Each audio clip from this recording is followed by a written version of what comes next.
많은 사람들이 더 많은 폭로가 나올 수밖에 없을 것이다 라고 전망하고 있습니다. 실제로 어제 또 다른 폭로가 나왔습니다. 저희 TV조선에서 단독 보도해드린 내용인데 사적인 심부름을 보좌관들에게 시켰다는 겁니다. 화면 앞에 보시죠. 목소리 들어보겠습니다. 갔는데 남편분이 계셨었거든요. 남편분이 헤드폰을 끼고 피아노를 치고 있었어요. 저 사람이 고친다는데 왜 내가 고치러 왔지라는 생각이 들었었거든요. 자, 어떤 내용이었을까요? 바로 이거였습니다. 자신의 집에 프린트기가 고장났으니 이걸 가서 고쳐라 라고 해서 보좌관을 보냈고 실제 갔더니 집에는 사람이 있었던 겁니다. 남편이 있었던 거죠. 남편이 저렇게 헤드폰을 끼고 피아노를 치고 있었다고 증언하고 있습니다. 그래서 속으로 든 생각이 이럴 거면 집에 남편도 있는데 남편이 프린터기 고치면 되지 굳이 나보고 가라고 해서 프린터기를 고치라고 했어야 되느냐라는 생각까지 들었다는 거죠. 어떻게 보십니까? 피아노 치고 있는 남편, 그걸 고치러 온 보좌관, 그걸 시키는 이해운 장관. 그러니까 이해운 의원 입장에서는 이제 남편은 그런 일을 하는 사람이 아니고, 네. 이제 보좌진들은 자기 집에 허드렛 일도 해야 되는 사람이다라는 인식을 확고하게 가지고 있었기 때문에 남편이 집에 있는데도 불구하고 보좌관을 거기로 보낸 거죠. 네. 그렇게 이해할 수밖에 없는 거 아닌가요?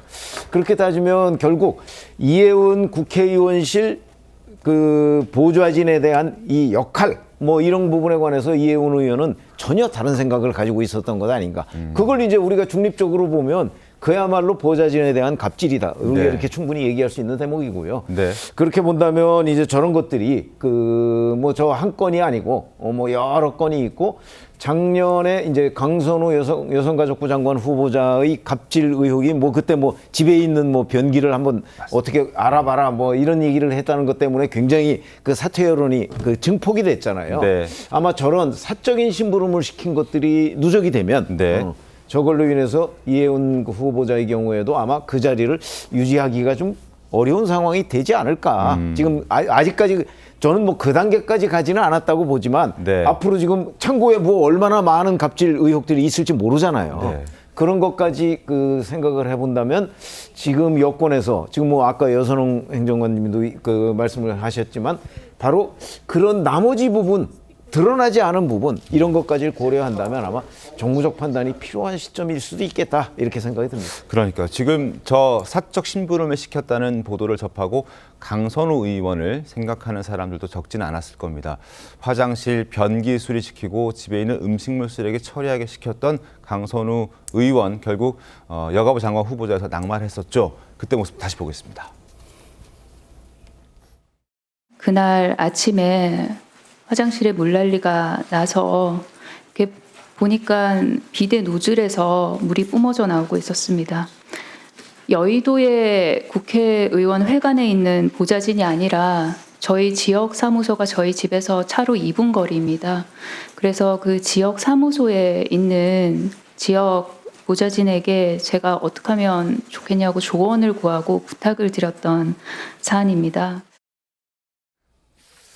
자, 보좌진을 자택으로 불러서 변기 수리를 지시하게 했고 집에 쓰레기를 정리해달라고 부탁했던 강선우 의원, 그리고 이해운 지명자, 자신의 집에 남편이 피아노를 치고 있는 남편이 있었지만 보좌관을 보내서 프린트기를 수리해달라고 지시했던 이해운 지명자.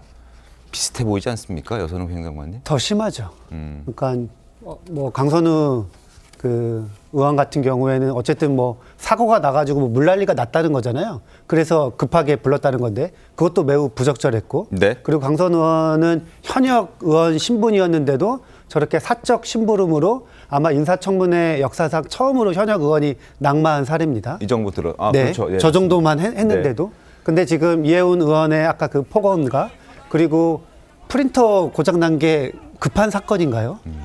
저거는 당장에 뭔가 처리해야 되는 그런 상황도 아닐 텐데 저것 같은 경우에도 그냥 보좌진을 자신의 뭔가 이 종처럼 이렇게 이제 부렸다는 것은 사실은 어떻게 보면 강선우 의원보다 더 심한 갑질입니다. 네. 그렇기 때문에 저는 이해운 후보자가 인사청문회도 갈 필요도 없다 그렇게 생각을 하고 본인이 반성하고 자숙해야 되는데 어떻게 국무위원 자리, 이재명 정부의 장관 자리를 탐했는지 사실 그것조차 의문입니다. 알겠습니다. 자, 그리고 더 놀라운 건 이해운 지명자가 이런 갑질 논란이 불거지고 난 다음에 누구에게 전화를 했는지 아십니까? 박지원 민주당 의원에게 전화를 했다고 합니다. 왜 전화했는지도 궁금한데 일단 어떤 통화 내용이 있었는지 화면 보겠습니다. 이해운 장관 후보자로부터 전화를 받았다. 자, 거듭 사과드리고 통렬한 반성, 그리고 일로서 국민과 이재명 대통령께 보답하겠다라고 이야기를 하더라라는 얘기였습니다.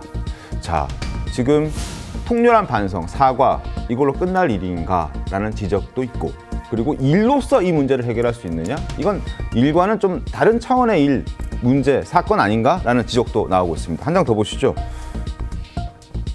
자, 보좌진 갑질 평행 이론. 자, 5년간 보좌관 46번 교체, 자택 변기 수리 등을 지시했고 이재명 대통령께 죄송. 결국 강선우 의원은 지금 현재 무소속됐죠. 여가부 장관 후보자는 낙마했습니다. 그리고 이해훈 장관 후보자 역시 보좌관 9명을 동시에 사직했다는 의혹, 자택 프린터기 수리 지시, 박지원 의원에게 갑질 송구 사과했는데 어떻게 될까요? 물음표가 붙습니다. 어째 보십니까? 저는 저 태도도 좀 문제가 있어 보입니다. 네. 그러니까 개인의 윤리적 문제가 지금 대두된 거 아니겠습니까? 네. 과연 공직자로서 직무를 수행할 수 있을 정도의 어떤 윤리성을 갖추고 있느냐, 특히 하급 직원에 대한 태도, 그가 사적 업무와 공적 업무를 구분하지 못하는 저런 무분별한 행위에 대한 비판이라고 하면 네. 1차적으로는 당사자로부터 어떤 용서를 구하는 게 필요한 거죠. 공식적인 사과 입장을 내는 것과 함께 뭐 이해운 후보자도 이제 할 수 있다면 그렇게 하겠다는 입장을 밝히고 있지만 실제 그런 것 드러내놓고 뭐 입장 밝히는데 그쳐서는 안 됩니다. 정말 실제 사과를 어떤 식으로든 전달하고 이런 게 우선이지. 뭐 물론 당의 또 이쪽 진영의 원로로부터 조언을 받기 위한 전화라고 선의로 해석을 한다고 하더라도 네. 그 이전에 실제 피해 이 보좌진과의 어떠한 성의 있는 노력과 조치를 선행했는지가 드러나지 않는다고 하면 이 문제를 자꾸 정치적으로 풀려는 모습들이 바람직해 보이지는 않습니다. 이제 이런 부분들을 유념해야 될 것 같아요. 결국 어떤 의혹이나 문제가 터졌을 때 네. 어떠한 태도를 보이느냐도 결국 중요하게 보는데 지금 이제 초반에 보좌진에 대한 갑질 문제라든가 사적 업무를 지시했다고 하면 이런 부분에 대해서는 뭐 변명의 여지 없이 사과하고 당사자의 어떤 용서를 구하는 게 가장 우선인 거고 그게 안 된다면 네. 앞으로도 동일한 문제가 반복될 수 있다는 우려를 안고 갈 수밖에 없는데 과연 공직 취임을 국민들께서 동의해 주시겠습니까? 그러니까 알겠습니다. 지금 하나하나의 발언과 행동에 대해서 굉장히 신중해야 될 때라는 말씀을 드리고 싶습니다. 알겠습니다.